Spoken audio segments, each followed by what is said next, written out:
कर्म शुभाशुभम, तैयार हो जाओ अपने पाप कर्म को भोगने के लिए। तो बोले तुम फिर भजन किस बात का करवाते हो? तुम्हारे को आग लगेगी लेकिन छुएगी नहीं, आग चंदन से भी शीतल हो जाएगी, इसके लिए भजन करवा रहे हैं। इसके लिए नहीं करवा रहे कि तुम्हारे आग ही नहीं लगेगी। तुमने आग लगाई है तो तुम्हारे आग तो लगेगी, पर अब तुम्हें हम ऐसी ऊंचाई पर पहुंचाएंगे कि आंच नहीं लगेगी। ये वादा है। तुम्हारा पाप कर्म तुम्हारे शरीर को बाधित करेगा, लेकिन तुम नाम जप के आनंद में ऐसे ऊपर उठ जाओगे कि तुम्हें वो क्लेश नहीं दे पाएगा। सच्चाई का मार्ग सुन लो, ना कोई पैदा हुआ है ना कोई पैदा होगा कि तुम्हारे दुखों को मिटा दे। कान खोल के सुन लो। डरो इसीलिए पाप कर्म से, अवश्यमेव भोक्तव्यम, भोगना पड़ेगा शरीर से। तो ये भजन साधना किस काम की है? ये तुम्हें दुख से ऊपर उठाने के लिए है कि दुख तुम्हें छू नहीं पाएगा, पर आएगा नहीं। तो रामकृष्ण परमहंस जी के गले में कैंसर था और सिद्ध माता काली से बात करते थे, संपूर्ण शक्तियां उनके चरणों में लौटती थी, सिद्धियां। कौन कौन से तुम्हें सिद्ध महापुरुष की बात बताए? इसलिए धोखे में ना रहना कि किसी संत के पास जाएंगे वो छू कर देगा, वो जंतुर बांध देगा, वो आशीर्वाद दे देगा।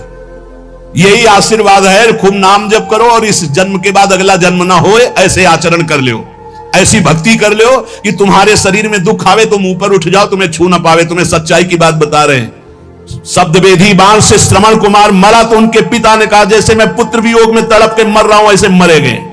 महाराज दशरथ जी वैसे ही मरे। राम जी गए तो हा राम, पर पुत्र राम थे इसलिए परम पद के अधिकारी हुए। बात हम तुम्हें खोल खोल के इसलिए बता रहे कि आप इस रहस्य को समझो। झूठ तमाशा नौटंकी नाटक में मत फंसो। भगवान के लिए तुम्हारा जीवन हुआ, इसका नाम दुखालय है, मृत्यु लोक है। यहां दुख और मृत्यु के सिवा कुछ नहीं। भजन करके भगवत प्राप्ति कर लो, यही सार्थक बात है। आज केवल आप ये दान कर दो तो तुम्हारे सारे दुख मिट जाएंगे। आओ हमारे पास, बोलो कौन सा दान करें, मिटाओ दुख हमारा। अगर दान से मिटता है तो तुम वस्तुओं के दान की बात करते हो। जीवन दान है।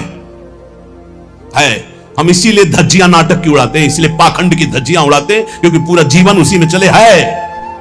बोले तुम मिटा लेते अपना, तुम्हारा भजन था इसका, तो इसके मिटाने के लिए भजन नहीं था, जिसके मिटाने के लिए भजन था वो मिट चुका है और उसी के बल से हम गर्जना कर रहे हैं। ये बनी है एक साइड में, कोई इनसे फर्क नहीं। वही हम सिखाना चाहते हैं, वही पवाना चाहते हैं। वही पालो जिसके पाने के बाद कुछ पाना बाकी नहीं, जिसके जानने के बाद कुछ जानना बाकी नहीं रहेगा। सदा सदा के लिए आनंद में निमग्न हो जाओगे, कोई दुख नहीं रहेगा। इसलिए प्यारे, प्रमाद मत करो, इधर उधर मत भटको, खान पान में मत फंसो, भोग विलासिता में मत फंसो। प्रियालाल के चरणों का आश्रय लेकर निरंतर भजन करते हुए भगवत प्राप्ति कर लो। यही जीवन का सार है, यही महामहिमा है। नहीं न जाने कितने भगवान के अवतार हो गए, आचार्यों के अवतार हो गए, हमारी दुर्गति नहीं बंद हुई। हमारी दुर्गति नहीं बंद हुई। आज भी कितने भगवत प्राप्त महात्मा, हमारी दुर्गति नहीं बंद हुई। तो हमको भजन करना पड़ेगा, हमको अपने आचरण सुधारने पड़ेंगे, हमको भगवत चिंतन के द्वारा अपना दुख मिटाना पड़ेगा। किसी के आशीर्वाद से लौकिक भोग मिल सकते हैं, भगवान नहीं। ध्यान रखना, भगवान के लिए स्वयं भजन करना पड़ेगा। हम मान लिया कि लौकिक सिद्धियों से कुछ थोड़ा भोग सामग्री मिल सकती है, जैसे दत्तात्रेय भगवान ने कृपा करी तो 88,000 वर्ष जवान रहकर भोग भोगा शास्त्राभाव अर्जुन। लेकिन सदगति, ब्रह्मर्षि जमदग्नि जी का विरोध काट के फेंक दिया भगवान परशुराम जी ने। इसलिए हम शास्त्र के मनन करके संतों की महत्ता की बात, आप सत्संग की सार बात आप सुन लीजिए। आपको अपने कल्याण के लिए खुद भजन करना होगा। भजन करके ऐसी स्थिति प्राप्त होनी कि हमें कोई मान अपमान दुख सुख लाभ हानि ये प्राप्त ना हो, ये इसमें हमें कोई बाधा ना पहुंचे। सेवक जी महाराज करे शत्रु मित्र समझानी मानी मान अपमान सम, दुख सुख लाभ न हानि। ये है को मान मिला हर्षित हो गए, अपमान मिला रो दिए, प्रशंसा मिली छाती चौड़ी कर दी, निंदा की ऐसे। ये कोई साधु था, ये कोई साधक है? शत्रु मित्र समझानी मानी मान अपमान सम, दुख सुख लाभ ना। यह है भजन का फल, दुख सुख लाभ ना हानि। यह जो कृपा हरिवंश। सत्य मार्ग बहुत प्रकाशित नहीं होता, क्योंकि माया प्रकाश अपना करती है, वो ढका रहता है। गुरुजनों के वचनों से प्रकाशित होता है। शास्त्र और गुरुजनों के वचनों की अभी कृपा मिल रही, अपना काम बना लो, दुख सुख सहते हुए भगवत प्राप्ति कर लो। खूब भजन करो, खूब भजन, निरंतर नाम जप करो। ये गाल चिकनाने से कुछ नहीं होगा। ये नरक है, नरक, नरक है, नरक, भौम नरक में ये नरक कीड़ा है, कुछ नहीं है शरीर। प्रार्थना करते हम, प्रवचन नहीं कर रहे, हृदय की बात कर रहे। भौम नरक में ये कीड़ा है नरक का। मलमूत्र के बीच में पैदा हुआ, गर्भ में जानते हो क्या था? और मलमूत्र ही बनाने वाली चीजें खा करके राजी हो रहा है, और मलमूत्र ही के भोग में अपने को गर्भ, होश में हो जाओ। नाम जप करो, धर्म पूर्वक भोगों को भोगो, अधर्म आचरण का त्याग करो और भगवत प्राप्ति कर लो। यही सार बात है। और समझ में आवे तो आवे, नहीं तो हमारी समझ तो पक्की है। ऐसी ऊंचाई में पहुंच जाओ कि तुम्हें दुख कोई छू ना पाए। यहां कोई भी किसी तरह से सुखी नहीं है। इसका नाम दुखालय मृत्यु लोक है। आप लोग तो समझ जाओ, आप लोग तो उठो इस भाव से। कोई समझाने वाला नहीं, केवल केवल माया का प्रवाह चल रहा है। कितना माया का देखो भ्रम, कितना भोग एकत्रित कर ले, कितना भोग भोग ले, कितना रुपया एकत्रित कर ले, बस इतना ही है, कुछ नहीं। ये नाटक है माया का। स्थूल शरीर का राग, सूक्ष्म शरीर का राग, कारण शरीर का राग त्याग करके अपने स्वरूप में स्थित हो जाए। जीवन मुक्त, मृत्यु के भय से रहे। गंगा किनारे हफ्ता हफ्ता भर भोजन नहीं मिलता था। हफ्ता भर गांव जाना नहीं, गंगा किनारे ही प्रारब्ध साथ जो मिले, आश्रमों में ठहरना नहीं। वृक्ष या कोई ऐसा मंदिर जो किसी की सेवा में नहीं। 12 से शंकर जी की ऐसे ओ, तब परमात्मा साक्षात्कार, तब कोई दिव्य अनुभूतियां। लगो भाई लगो। अगर इसी जन्म में दिव्य, हम कल्याण का तो ठेका लेते हैं। एक बार श्री जी की शरण में आ गया, हरिवंश शरण हो गया, राधा नाम जप रहा है, वृंदावन दर्शन का, कल्याण वाली तो सब बातें हो गई। अपने कल्याण के लिए थोड़ी है, अपने कल्याण करने के लिए हैं। भयमुद मंगलकारी, मंगल में नहीं, मंगलकारी, मंगल करने वाले बनने के लिए। ये वेश किसके लिए? मंगल करने के लिए, जगत मंगल के लिए। श्रीपाद कह रहे, करणे संकुह प्रवेश्य किमपि, कह रहे श्रीपाद, करणे संकुह प्रवेश्य किमपि यदि श्रोणोत्यते तदीयस्य दोषान। बोले यदि प्रियालाल की चर्चा के सिवा प्रपंच की बातें हम कानों में सुने तो कील गड़वा लें अपने कानों में। श्रीपाद कह रहे, अच्छा लगता है 4 लोग बैठकर प्रपंच की बात करते, संसार की बात, हंसी मजाक। नारायण हरि भजन में 5 अनुस्वाद, विषय भोग, निद्रा, हंसी, जगत प्रीति, बहु बात। अच्छा नहीं, पता नहीं कैसे परमार्थ पथ के पथिक बन गए। अंदर जब भूख नहीं है तो फिर भोजन क्या करेगा, चाहे जितना। और आप सच्ची मानो, आप नहीं चाहोगे तो आपका कल्याण किसी की करने की सामर्थ्य नहीं है। सदैव दीपक तले अंधेला पाया गया है, समझ लीजिए। और 2 दीपक जल जाए तो अंधेला खत्म हो जाए। उसका प्रकाश इसके नीचे, इसका प्रकाश उसके नीचे। तो अगर शिष्य अपना दीपक प्रज्वलित नहीं किया, भक्ति कर दीप प्रेम करी बाती, तो गुरु का दीपक जल रहा है और पीछे नीचे जितने अंधेरे हैं वो अंधेरे में ही रहेंगे। इसलिए दीपक की तरह जलो कि किसी भी दीपक के तले अंधेरा ना जाए। जिससे 4 दीपक जल गए तो एक दूसरे के दीपक से प्रकाश, अंधकार नहीं रहेगा। पर पाया जाता है दीपक तले अंधेला कहा जाता है ना, वो यही अंधेला होता है। देहाभिमान, देह प्रियता, चिकनी एकदम चमड़े तो गुस्सा आती है। इसे रद्दी कागज बनाना था, इसे सजा रहे हो। माता पिता गुरु में यही अंतर है। जब आप ऐसे चलोगे ना चिकनी बन के, तो माता आशीर्वाद देगी, पिता आशीर्वाद, गुरु जलेगा। कहां देहाभिमान में पुष्ट हो रहा। और जब दैन्य भाव, प्रशांत चित्त एकदम, नाम जब दृष्टि गई तो घूर्णित नेत्र, तब गुरु का हृदय आशीर्वाद, जाओ तुम्हारा मंगल हो, आगे बढ़ो, हमसे भी आगे बढ़ो, हमारी स्थिति से भी तुम आगे बढ़ो। हम तुम्हें अपने कांधों में बैठाल कर उठाते हैं, देखो तुम हमारी स्थिति से भी आगे बढ़ो। गुरु कृपा, वृंदावन है वृंदावन, गुरु कृपा प्रसाद। चाहते हैं कि जाते जाते ऐसा 2-4 तो चमक पड़े। पक्का मानो, पक्का। ये न सत्संग बंद हो, न भगवत चर्चा बंद हो, न जय जयकार बंद हो श्री जी का। तैयार इसके लिए जलना पड़ेगा, आवे में तपना पड़ेगा। और यहां एसी में बैठने से तपने में, दोनों में अंतर है। नहीं भाई, अभी वो रंग नहीं आया जिस रंग के लिए हम तड़प रहे हैं। वो रंग कुछ है जो हम बार बार कह रहे हैं, इसको पकड़ो। क्योंकि ये स्थायी दुकान नहीं है सामने जो तुम देख रहे हो, ये कभी भी राधे श्याम इसका। तो हमें लगता है कि जल्दी से जल्दी जो हम देना चाहते हैं वो पकड़ो, उसको पकड़ लो। पर वो हम तभी दे सकते हैं जब आप रहने में रहोगे। बिना रहने के हमारी सामर्थ्य नहीं कि हम आपको दे सके, और रहने में रहोगे तो हमारी सामर्थ्य नहीं कि हम रोक सके। पहुंच जाएगा आपके पास। जैसे नहीं कहते कि यार बढ़िया तो सब है लेकिन मजा नहीं आया, बस वैसे ही हमारा मन कह रहा है अभी मजा नहीं आया। मजा तो जिधर दृष्टि जाए उधर भगवदानंद में गोरुणित नेत्र, तपस्या से परिपूर्ण जीवन। जिह्वा छेद्या प्रमादाद यदि वदति समुत्पाट यमीक्षते चेत। मैं श्रीधाम वृंदावन के उस महामहिम महत्तम को प्राप्त करना चाहता हूं जिसे रसिकों ने प्राप्त किया है। ऐसे हमको नियम लेने होंगे। अपनी जबान को मौन, आहार पर बिल्कुल संयम ले आओ।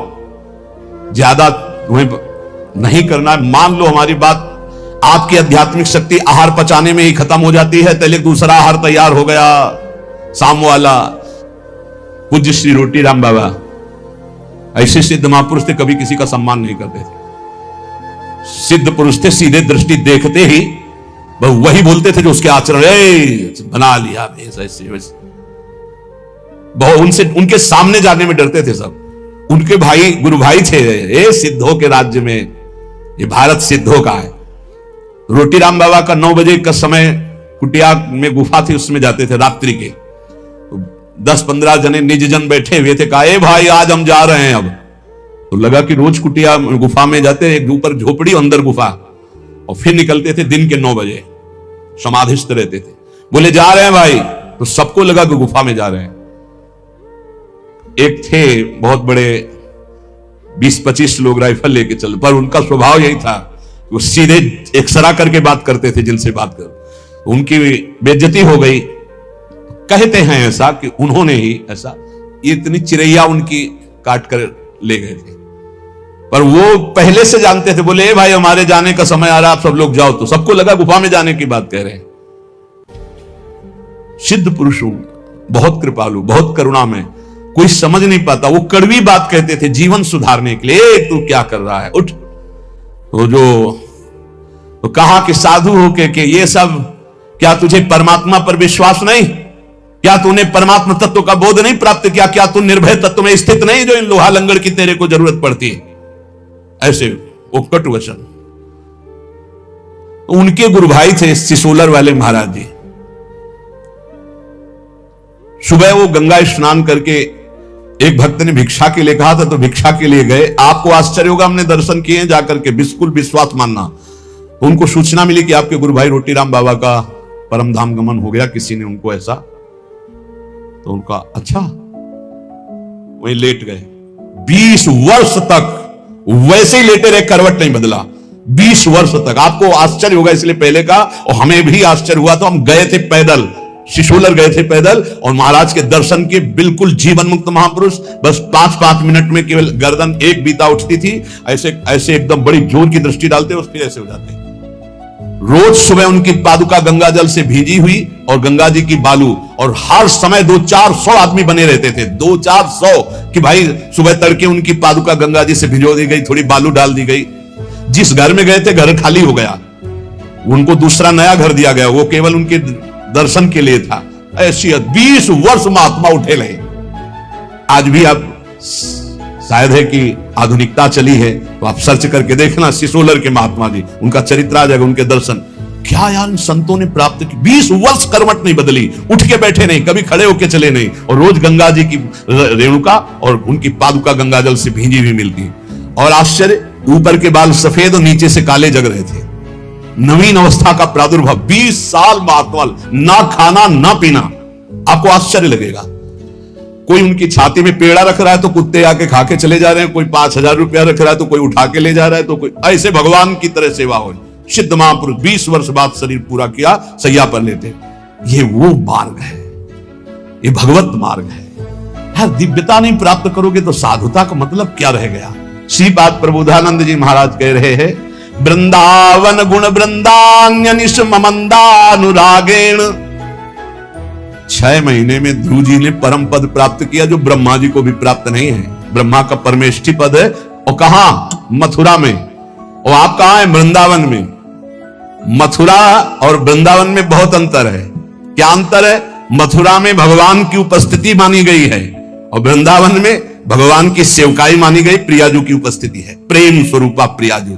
यहां अधीनता, जो महावर रचना कर रहे हैं श्री जी के चरणों में, वहां तो भगवान का ईश्वर है, चतुर्भुज महामहिम भगवान, और यहां प्रेम स्वरूप। यहां तो सिद्ध भूमि, यहां बहुत जल्दी भगवदानंद की प्राप्ति हो जाए। लेकिन हमसे अपराध ऐसे होते रहते हैं, ऐसी त्रुटियां होती रहती हैं कि हम भगवदानंद की अनुभूति नहीं कर पा रहे। ये बहुत ज्यादा समय नहीं है, फिर आगे समय ऐसा आने वाला है कि आप ना भजन कर पाएंगे, ना भगवत चर्चा सुन पाएंगे। पक्का मानिए, हम चिल्ला चिल्ला के कह रहे हैं। कुछ दिन पहले महापुरुष कह गए कि देखना वृंदावन में लताएं नहीं रह जाएंगी, महल खड़े हो जाएंगे। हरिराम व्यास जी पद में वो सब दिखाई दे रहा है। लताएं अंतर ध्यान, मयूर अंतर ध्यान होते चले जा रहे हैं, पशु पक्षी का कोलाहल अंतर ध्यान होता चला जा रहा है, ये बिल्डिंगें बनती चली जा रही हैं। ऐसे ही कह रहे हैं, अभी जो समय भजन का है, भजन करके भगवत प्राप्ति कर लो, आगे समय आने वाला है नहीं। ये खेल कूद में मत समय नष्ट करो। ये जीवन केवल ड्रामा है, केवल नाटक है। ये कुछ दिन के लिए मिला है, कुछ दिन के लिए। अगर इसमें भगवत प्राप्ति नहीं कर पाए तो किसी योनि में नहीं कर पाओगे, और अभी नहीं कर पाए तो अभी ये तो समझ लो 4,32,000 वर्ष का कलयुग है, अभी 5,000 वर्ष है, आगे कर ही नहीं पाओगे। क्यों? ऐसा खान पान, ऐसा व्यवहार, ऐसी सच्ची कह रहे हैं सत्य मार्ग किन्हीं किन्हीं के दिमाग में है, नहीं सब गायब होता चला जा रहा है। भगवत तत्व की तरफ से तो बिल्कुल उदासीनता होती चली जा रही। कोई बिरले महापुरुष हैं जो केवल भगवत प्राप्ति के लिए इस मार्ग में चल। बहुत ही माया का प्रभाव बढ़ रहा है, आगे चलकर ऐसा ही हो जाएगा। अभी तो अब आप बताओ, अपना वृंदावन महाप्रेम स्वरूप है, एक से एक भजनानंदी संत अंतर ध्यान होते चले गए, पकड़ में नहीं है। पूज्य चंद्रशेखर बाबा रात दिन भजन में, टुकड़ा मांगकर ब्रजवासी खाते, रात दिन गए। 1-1 लाख आदमी गीता जी का उपदेश सुनकर के शांति को प्राप्त होता। पूज्य श्री स्वामी राम सुखदास अंतर ध्यान, जिनकी कलम से देश विदेश में लाखों भगवत प्राप्त हुए और होते रहेंगे। पूज्य भाई जी चले गए। बड़े बड़े जो महापुरुष इस जगत के कल्याण, वो सब अंतर ध्यान होते गए। आज अपने बीच में सत्संग का अभाव समझो। ये चल रहा है तो चल रहा है सत्संग का, सत्संग जो सीधे भगवत प्राप्ति का नहीं, मनोरंजन करना, तालियां बजाना, ये वो इस तरह से संसार का भोगों का संग्रह करना बहानेबाजी से, कि आज ये प्रसंग है, इतने ये दान करो, वो दान करो, आज ये कन्या दान करो, आज ये दान करो। लेकिन सीधे मन का भंजन करके स्वरूप बोध प्राप्त करो। इसके लिए जो सत्संग बहुत दुर्लभ बात है। अभी जो आपको मिल रहा है उसका लाभ ले लो। खान पान पर संयम करो, सोना कम करो, बोलना बंद करो, हंसी मजाक बंद करो, नाम जप करो। अगर आपको लगता है कि मनोरंजन के बिना जीवन नहीं चलता, तो इस संसार के हीरो हीरोइनों से तुम मनोरंजन सीखना चाहते हो, प्रिया प्रीतम से मनोरंजन, जहां कोटि कंदर्प दमनीय रूप है, जिनकी मंद मुस्कान के लिए बड़े बड़े ब्रह्म ऋषि तड़पते हैं, उनके साथ हमारा, उनका नाम है जनमन रंजन। वो अपने भक्तों का मनोरंजन करते हैं। प्रिया, हमारे मन का रंजन है प्रिया प्रीतम, हमारे मन का रंजन है कीर्तन, हमारे मन का रंजन है भगवत लीला कथा। हे, तुम संसारी आदमी नहीं हो, तुम भागवतिक पथ के अनुगामी हो, इसलिए चलो। इसलिए हमारी प्रार्थना है, उन्नति प्राप्त करो, अध्यात्म उन्नति प्राप्त करो। कुछ नहीं है ये संग्रह परिग्रह भोगने की वासना का त्याग कर दो। नहीं, ये रोज हमारा चिल्लाना कोई लाभ नहीं दे पाएगा। लाभ तभी होगा जब पहले तुम बदलो।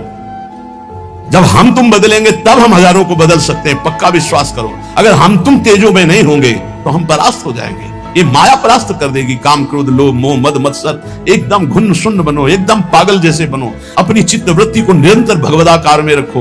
ये जितनी बाह्य सेवाएं, इनका फल है आंतरिक भजन। इनसे तृप्त मत हो। शरीर पवित्र होता है बाह्य सेवा करने से, मन पवित्र होता है भगवत चिंतन से, और स्वयं की अनुभूति होने से सब पवित्र हो जाता है। स्वयं से बढ़कर कोई तीर्थ त्रिभुवन में नहीं है। आत्म तीर्थ से बढ़कर कोई तीर्थ, जिसे आत्मबोध हो गया वो सब परम पवित्र हो जाता है। इसलिए भाई, हमारी हाथ जोड़कर सबसे प्रार्थना है, आज का सत्संग इसी पे केवल गया है।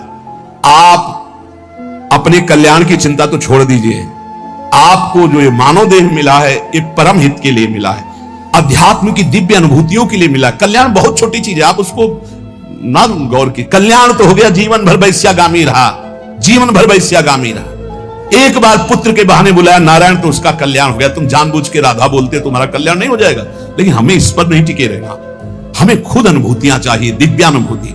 जैसे ये महापुरुष दिव्य लीला देख रहे हैं, बड़े बड़े रसिक जन दिव्य लीला, तो हम क्यों नहीं देख सकते? हम क्यों नहीं दिव्य लीला में प्रवेश? हम कल्याण को लेकर बैठे रहे, हम दिव्यानुभूति, हम क्यों नहीं काम विजयी हो सकते? हम क्यों नहीं क्रोध विजयी हो सकते? हम क्यों नहीं हम विजयी हो सकते? हमको ये देखना है। कल्याण तो हो गया है, कल्याण के विषय में तो हम वादा करते हैं, राधा राधा बोलते हो, कल्याण पक्का है। लेकिन इतने से हमें नहीं टिक जाना। हमें दिव्यानुभूतियों में, जिसमें हमारे गुरुजन, जिसमें महापुरुष, वहां तक पहुंचना है। तो हमें साथ दीजिए, आप लोग तैयार होइए। ये शरीर पोषण हमारा लक्ष्य नहीं है, हमारा लक्ष्य स्वरूप में स्थित होना, हमारा लक्ष्य भगवदानंद। बहुत धोखा है, बहुत धोखा। जो अपने शरीर के पोषण में रह करके केवल आनंदित है कि बढ़िया खाने पीने को मिलता है, रहने को मिलता है, चाहे गृहस्थ हो चाहे विरक्त, बढ़िया दुल्हन मिल गई, भैया बढ़िया लड़का बच्चा हो रहे हैं, ये कोई खास बात नहीं। बहुत बार दुल्हन मिल चुकी है, बहुत बार संसार का खेल हो चुका है। एक बार नित्य दूल्हा दुल्हन मिले, प्रिया प्रीतम, एक बार इनको देखना है। ऐसे देखना जैसे हम आपको देख रहे हैं। ऐसे मिलते हैं, ऐसे नहीं मिलते ध्यान में केवल मिल गए, ऐसे मिलते हैं। हम इसे ही मिलन समझते हैं और छूते हैं, स्पर्श करते हैं, गले लगाते हैं, बात करते हैं, संभाषण करते हैं। हमें ऐसा भगवत साक्षात्कार चाहिए। कल्याण तो हो गया, हिसाब में तो कोई कमी नहीं होगी। तुम एक बार राधा वृंदावन में बोल दिए हो, एक बार वृंदावन आ गए हो, तुम्हारी दुर्गति नहीं होगी। लेकिन इतने से हमें क्या होना है? हमारा लक्ष्य है प्रिया प्रीतम का साक्षात्कार करना, ऐसे साक्षात्कार करना। खूब नाम जप करो, भगवद आश्रित रहो, आहार कम करो, सोना कम करो, बोलना बंद करो। अगर परमार्थ के मार्ग में चलना है तो प्रपंच की बातें सुनना बंद करो। श्री प्रबोधानंद पाद, भगवत ऋषि जी, गुरुजन, बड़े बड़े महापुरुष, आचार्य चरण इन्हीं बातों पर ज्यादा जोर दे रहे। रसना कटो जो अन रटो, निरख अन फुटो नैन, श्रवण फुटो जो अन सुनो श्री राधा जस बहन। हमें थोड़ी तो यार निष्ठा धारण करनी चाहिए। जो मिला खा लिया, जो मिला सुन लिया, जो मिला देख लिया, जो मिला भोग लिया, यार ये प्रपंच नहीं, ये सब दिखावा, ऐसे कुछ नहीं होने वाला। कल जैसे एक प्रश्नकर्ता ने कहा, वो कोई चौपाई बताओ, कोई मंत्र बताओ, कोई नाम बताओ, दुख मिट जाए। तुमको धोखे में नहीं रहना, बिल्कुल नहीं है। क्यों? तुम कितनी चौपाई जपोगे, कितना मंत्र जपोगे? हम बचपन से लगे, किडनी फेल हो गई, कितना? तुम धोखे में तुम्हें नहीं डालना चाहते। भगवान के बाप को दुख भोगना पड़ा है। वसुदेव जी ऐसे बंधे हैं, देवकी जी ऐसे बंधी है, और वहां कौन रहा है? जगत उद्धार करने वाला। इसका नाम दुखालय है, इसका नाम मृत्यु लोक है। संपूर्ण दुख की जड़ को ही मार दो कि दोबारा जन्म ना हो, इसके लिए भजन करो, इसके लिए भजन। ये ना सोचो कि तुम्हें कोई चौपाई मिल जाए, कोई दोहा मिल जाए, कोई ये मिल जाए कि तुम उसको 10-20 बार जप लोगे, दुखों से मुक्त हो जाओगे। तुम 2-4 चौपाई दोहा की बात करते हो। यहां बाल्यावस्था में जब निकले थे ना, तो सुबह तड़के से बैठ जाते थे दीपक जला के, और 12-1 बजे तक बालकांड, अयोध्या कांड एक साथ पूरा। समझते हो? सुबह से जब गायत्री अनुष्ठान मिला, 108 मुट्ठा कुशा की यहां, कुशा की 35, ब्राह्मण के घर जन्म हुआ था, मूंज की मेखला, और खड़े होकर गायत्री, दोनों किडनी फेल है। कर्मों का भोग अवश्य में भोक्तव्यम कृतम कर्म शुभाशुभम। ये भजन होता है, साधना होती जड़ मिटाने के लिए। अब अगला जन्म नहीं होगा, अनंत जन्मों का हिसाब किताब बराबर। अब जा रहे हैं श्री जी के पास, श्री जी के पास जाना है। इसके लिए हमारे पास प्रश्न करो, हमारे पास प्रश्न न करना कि हमारा जुखाम कैसे खत्म हो जाए, हमारा दुख कैसे खत्म हो जाए। नहीं खत्म होगा। भगवान अवतरित